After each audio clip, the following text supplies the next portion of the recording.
క్రీస్తు పేరట మీ అందరికీ శుభాభివందనములండి. మరి మనం ఎవరి వశంలో ఉన్నాము? మనం ఎవరి వశంలో ఉన్నాము?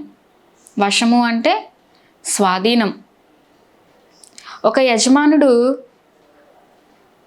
తన కూలివాడిని అనుకుంటారు, వీరు నా స్వాధీనంలో ఉండాలి, నేను చెప్పిన మాట వినాలి, నేను చెప్పిన పని మాత్రమే వారు చెయ్యాలి అని ఒక యజమానుడు అనుకుంటాడు. ఒక భార్య భర్తలను చూసుకుంటే భర్త అనుకుంటాడు, నా భార్య నా మాట వినాలి, నేను చెప్పినట్టు నా భార్య నడుచుకోవాలి, నా స్వాధీనంలో ఉండాలి, నా మాట వినాలి, నాకు ఎదురు చెప్పకూడదు ఇన్ని అని ఒక భర్త అనుకుంటాడు. మరి ఒక భర్త అనుకున్నట్టు మనం వారి స్వాధీనంలో ఉంటున్నామా? ఉండట్లేదండి. ఒక యజమానుడు తన కూలివాడిని అనుకుంటాడు కదా, నా స్వాధీనంలో ఉండాలని. మరి ఆ కూలివాడు ఆ స్వాధీనంలో ఉంటాడా? అయ్యో, నేను ఇక్కడ డబ్బుకు కష్టపడుతున్నాను, నాకు డబ్బు కావాలని నేను కష్టపడుతున్నాను, మరి డబ్బు కోసం నేను నా యజమానికి తన స్వాధీనంలో ఉండాలి, లోబడి ఉండాలని ఒక కూలివాడు అనుకోవాలి. ఎందుకంటే యజమానుడు మనకి డబ్బు ఇస్తాడు కాబట్టి, మనం అక్కడ కేవలం పని చేయడానికి వెళ్తున్నాం కాబట్టి కూలివాడు లోబడి ఉండాలి. ఉంటాడు కూడా, కొంతమంది ఉంటారు, కొంతమంది ఉండరండి. మరి ఒక భార్య భర్తలు, భార్య కూడా దేవుడు ఏమన్నారు? నీ భర్తకు లోబడి ఉండండి అన్నాడు. మరి భర్తలకు లోబడి ఉంటున్నామా? మరి దేవుడు ఈ యొక్క వశము కోసం, ఈ యొక్క స్వాధీనం కోసం దేవుడు ఈ బైబిల్ గ్రంథంలో ఏం రాయించారో మనం చూసుకున్నట్లయితే యెహెజ్కేలు గ్రంథము 18వ అధ్యాయం 4వ వచనం. మనుష్యులందరూ నా వశంలో ఉన్నారు, తండ్రులేమి కుమారులేమి అందరూ నా వశంలో ఉన్నారు, పాపము చేయువాడెవడో వాడే మరణము నొందును. మనం ఎవరి వశంలో ఉన్నామంటండి? నా వశము అన్నారు. మనుషులందరూ నా వశంలో ఉన్నారు. నా వశము అంటే మాట్లాడే నా వశంలో కాదండి, తండ్రి పరలోకమందున్న తండ్రి వశంలో.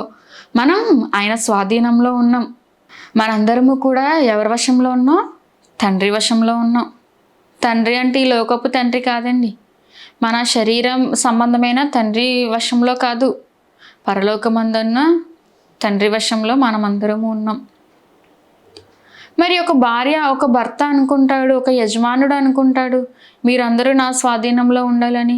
ఈ యజమానుడు ఈ భర్త కూడా ఎందుట్లో ఉంటారండి? ఎవరి స్వాధీనంలో ఉన్నారు? వారు కూడా తండ్రి యొక్క స్వాధీనంలోనే ఉన్నారు. మరి స్వాధీనంలో ఉన్నవారు పాపము చేస్తున్నారా? తండ్రికి లోబడి ఉంటున్నారా?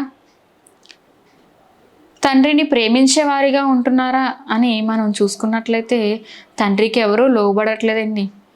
తండ్రిని ప్రేమించే వారిగా ఎంతమందిగా ఉన్నారు? ఎంతమందిగా ఉన్నామండి? మనల్ని మనం పరీక్షించుకోవాలి. మనం ఈ లోకానుసారమైన శరీర సంబంధమైన తండ్రిని ప్రేమిస్తున్నాము, తల్లిని ప్రేమిస్తున్నాము, వారికి లోబడి ఉంటాము, కానీ ఆత్మ సంబంధమైన తండ్రికి మనం లోబడి ఉంటున్నామా? మనల్ని రక్షించి మనల్ని పోషించే తండ్రికి మనం లోబడి ఉంటున్నామా? ఆ తండ్రిని మనం ప్రేమిస్తున్నామా? మనం పరీక్షించుకోవాలి ఒకసారి. మనం ఆలోచించుకోవాలి ప్రియులారా. మరి లోబడేవారిగా ఉంటున్నామా?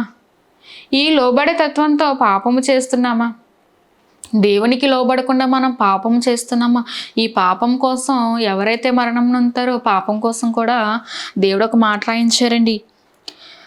అదే యెహెజ్కేలు గ్రంథము 18వ అధ్యాయం 4వ వచనం చివరిలో ఉంటుంది, పాపము చేయువాడెవడో వాడే మరణం నొందుతారంట. అంటే నీతి మంచి చేసేవారికి మరణం లేదంటారా?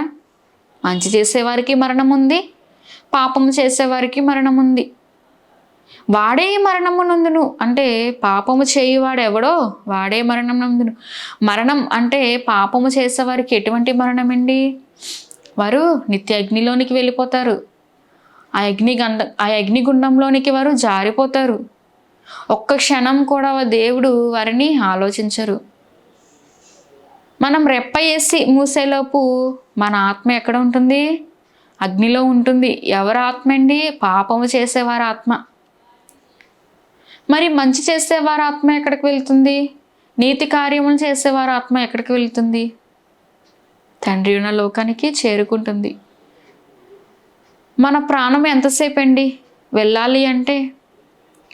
మరి నేటి సమాజం ఒక సామెత వాడతారు, రేపు ఉంటానో లేదో నాకే తెలీదు, రేపు కనబడతానో లేదో నాకు తెలీదు అని వారు అంటారు.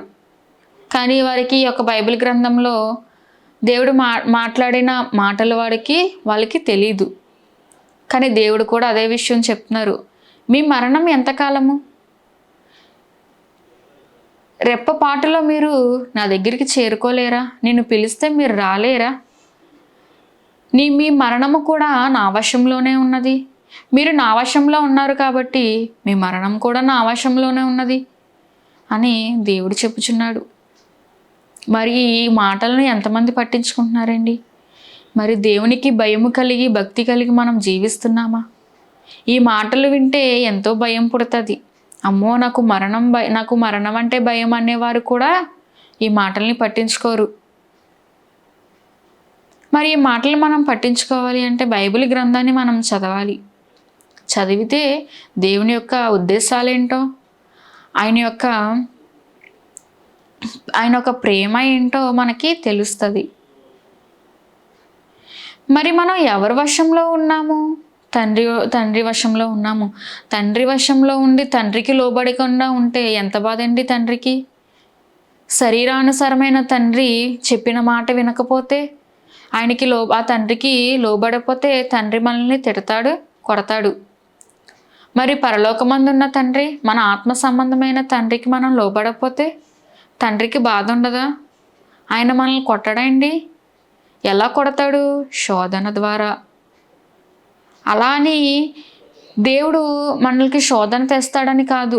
మనం తండ్రిని తెలుసుకోవాలని, తండ్రి ప్రేమ ఏంటో మనం తెలుసుకోవాలని, మనం ఈ లోకంలో పాపము చేయకుండా బ్రతకాలని తండ్రి మనకి కొన్ని శోధనలు పెడతాడు. ఆ శోధనలు కూడా ఎటువంటి పెడతారండి? మనం ఎంతవరకు తట్టుకోగలమో అంతవరకే దేవుడు మనకి శోధన ఇస్తారు. అలాని దేవుడు శోధిస్తాడు, దేవుడు మనల్ని శ్రమలో పెడతాడు అని కాదండి. మనం కేవలం తండ్రిని తెలుసుకోవాలని దేవుడు మనకి శోధన ఇస్తాడు. దేవుని మనం తెలుసుకోవాలి, దేవుని మనం రుజువు చూపించాలని దేవుడి ప్రకృతిని చేశాడు, మనల్ని చేశాడు, మానవుని చేశాడు. మరి దేవుని మనము దేవునికి లోబడి ఉంటున్నామా? దేవునికి లోబడి ఉంటున్నామా లేకపోతే మనుషులకి లోబడి ఉంటున్నామా? దేవుడు మనము తల్లి గర్భంలో మనము పిండమునై ఉండగా మనల్ని చూసేనని ఉంటుంది. ఒకసారి ఆ మాట చూసుకుందామండి. కీర్తనల గ్రంథము 139 అధ్యాయం 16వ వచనం మనం చదువుకుందాం. కీర్తనల గ్రంథము 139 అధ్యాయం 16వ వచనం. నేను పిండమునై ఉండగా నీ కనులు నన్ను చూచెను, నియమింపబడిన దినములలో ఒకటైనా కాకమునుపే నా దినములన్నీ నీ గ్రంథములో లిఖితములాయెను. మరి 13వ వచనం మనం చూసుకున్నట్లయితే, నా అంతరంద్రియములను నీవే కలుగు చేసితివి, నా తల్లి గర్భమందు నన్ను నిర్మించిన వాడువు నీవే. నీవు నన్ను కలుగు చేసిన విధము చూడగా భయమును ఆశ్చర్యమును పుట్టుచున్నవి, అందును బట్టి నేను నీకు కృతజ్ఞతాస్తుతులు చెల్లించుచున్నాను. ఏమి పుడుతున్నాయి ఏంటండి? దేవుడు మనల్ని చేసిన అంతరింద్రియములను దేవుడే కదండి మనకు కలుగు చేశాడు. అంతరింద్రియములను దేవుడు మనకు కలుగజేశాడు. మరి కలుగు చేసిన దేవునికే మనం లోబడట్లేదు. తల్లి గర్భంలో మనల్ని పుట్టించినవాడు ఆయనే, తల్లి గర్భంలో నిర్మించినవాడు ఆయనే. నా తల్లి గర్భమందు నన్ను నిర్మించిన వాడువు నీవే. తండ్రి మనల్ని తల్లి గర్భమందు నిర్మిస్తున్నాడు. మరి నేడున్న సమాజం తల్లిదండ్రులను మనం చూసుకున్నట్లయితే, తల్లిదండ్రులు నా పిల్లలు నా స్వాధీనంలో ఉండాలి, నా మాట వినాలి, నేను ఎలా చెప్తే నా పిల్లలు అలా నడుచుకోవాలి అని అనుకుంటారు. మరి మనం తల్లి గర్భంలో బిడ్డలు ఉన్నప్పుడు తల్లి అనుకుంటుంది, నా బిడ్డ నా పోలిక రావాలి, లేతే నా భర్త పోలిక రావాలి, లేతే మా అత్తగారు లేతే మా అమ్మ ఇలా వాళ్ళు పోలికలు ఉండాలి, నా రంగు రావాలి అని ఆ తల్లి అనుకుంటుంది బిడ్డ గర్భంలో ఉన్నప్పుడు.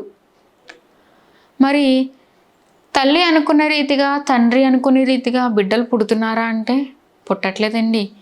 దేవుడు ఎలా అయితే నిర్మించి తల్లి గర్భంలో మనల్ని పెడుతున్నాడో అలాగే మనం ఈ భూమి మీదకి వస్తున్నాం.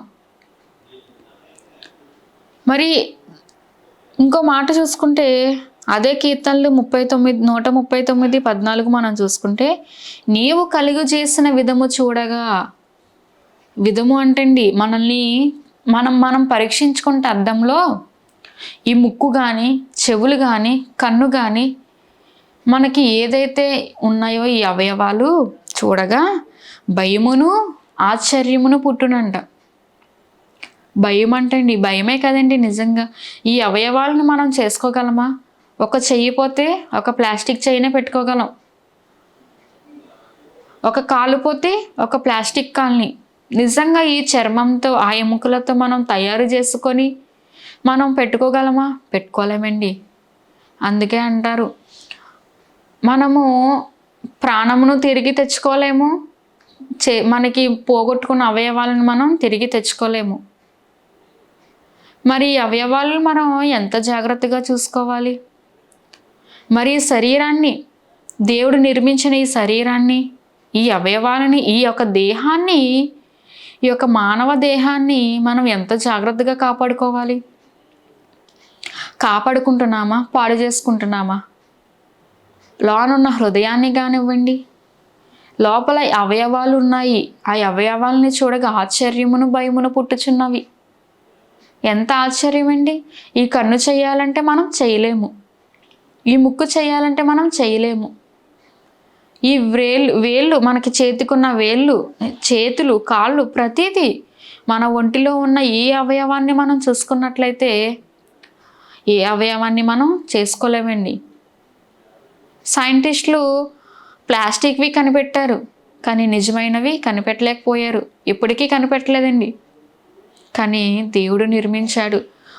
ఈ యొక్క దేహాన్ని నిర్మించిన ఒకే ఒక సైంటిస్ట్ పరలోకమందున్న తండ్రి.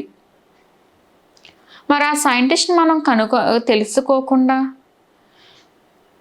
ఈ యొక్క ప్లాస్టిక్వి మనం పెట్టుకుంటాం.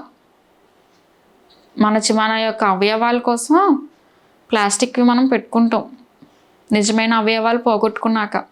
ఈ యొక్క అవయవ దేహాన్ని నిర్మించిన ఒక సైంటిస్ట్ ఉన్నాడు. ఎవరండి ఆ సైంటిస్ట్ అని మనం ఆలోచించినట్లయితే ప్రియులారా, పరలోకమందున్న తండ్రి. మరి ఆ సైంటిస్ట్ని మనం గుర్తిస్తున్నామా? ఈ లోకానుసారమైన సైంటిస్టుల్ని వారి పుట్టినరోజులని లేకపోతే వారు మరణించిన దినమునని మనం జరుపుకుంటాం, కానీ పరలోకమందున్న ఒక సైంటిస్ట్ని మనం గుర్తించలేకపోతున్నాం. ఈ అవయవ నిర్మాణం చేసిన దేవుని మనం గుర్తించలేకపోతున్నాం. పిండమునై ఉండగా చూశాడంటండి. మనము తల్లి గర్భంలో పిండమునై ఉండగా దేవుడు మనల్ని చూసానని అన్నాడు. మరి తల్లి గర్భంలో మనం ఎలాగున్నామో మన తల్లికి తెలీదు, మన ఏ పోలికలతో ఉన్నామో మన తల్లికి తెలీదు, ఏ రంగుతో ఉన్నామో మన తల్లికి తెలీదు. కానీ పిండమునై ఉండగా దేవుడు మనల్ని చూశాడంటండి. మన దినములన్నీ ఒకటైనా కాకమునిపే తన గ్రంథంలో రాసుకున్నాడు. మనము ఈ భూమి మీద తల్లి గర్భం నుంచి ఈ భూమి మీదకి రాకమునిపే, తల్లి గర్భంలో మనం ఎప్పుడైతే చిన్న పిండముగా ఉన్నామో అప్పటి నుంచి దేవుడు తన గ్రంథంలో మన దినములు ప్రతి ఒక్క దినమును రాసుకుంటున్నాడంటండి. మరి అన్నీ మనము గ్రహించుకోవాలి. కాబట్టి మనము ఎవరి వశంలో ఉన్నాము? తండ్రి యొక్క వశంలో ఉన్నాము అని మనం గ్రహించుకొని మన ప్రాణము కూడా తండ్రి యొక్క వశంలో ఉంది. మరి ఈ ప్రాణాన్ని మనకి ఇష్టానుసారంగా మనం బ్రతకకుండా ఈ ప్రాణమును విచ్చలవిడిగా మనం డ్రింకింగ్స్ అని, స్మోకింగ్స్ అని, ఆల్కహాల్స్ అని ఈ ప్రాణాన్ని, ఈ అవయవాల్ని మనం పాడు చేసుకుంటున్నాం. యవనస్తులను చూసుకుంటే యవనస్తులు బైక్స్ మీద తిరుగుతూ యాక్సిడెంట్లని, ఏమండి డ్రింకింగ్స్ అని, ఈనాడు సమాజం యవనస్తులే ఎక్కువగా ప్రమాదంలో ఉంటున్నారండి. వారి వార్తలే మనం వింటున్నాము. యాక్సిడెంట్ అయ్యిందని, లేదా ఏదో ఒక వాహనం గుద్దిందని, ఇలాగా ఎక్కువ ఎవరికి జరుగుతున్నాయి? యవనస్తులకి. యవన కాలమందు నరుడు కాడిమోయిట నరుడికి మేలు అన్నాడండి, దేవుని యొక్క కాడిమోయిట.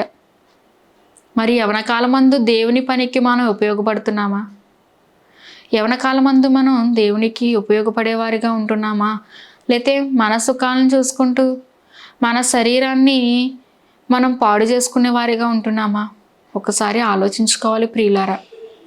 మరి ఈ యొక్క యవ్వనాన్ని, లేకపోతే ఈ యొక్క శరీరాన్ని, ఈ యొక్క మానవ దేహాన్ని దేవుని యొక్క కార్యక్రమాలకు ఉపయోగించాలని కోరుకుంటూ ఈ నా కొన్ని మాటలు ముగిస్తున్నాను. మీ అందరికీ వందనాలు.